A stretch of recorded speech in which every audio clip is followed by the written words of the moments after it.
और का हो, सब्जियां नहीं खानी कौन, आलू, शकरकंदी, भिंडी, भिंडी भी नहीं खाना है, खुम्ब पता नहीं क्या होता है, जैतून, कद्दू, कद्दू कोहड़ा, पालक, देखो पालक भी नहीं खाना, कोहड़ा भी नहीं खाना है।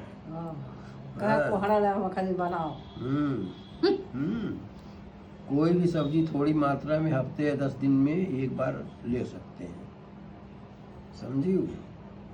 इतना बार।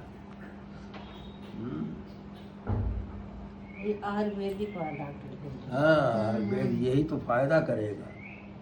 करे भाई ने अंग्रेजी वाले अंग्रेजी का दवाई करावत हूँ तो ओका बंद कर दे। तब का ओका का चलेंगे तब। वो तो लिखे है। एकदम न चला। नहीं वो बंद कैसे कर दे? वो डॉक्टर लिखे हुए है ना। और का उसके साथ साथ हमको क्या लेना है, देखो ये अभी बता रहा हूँ।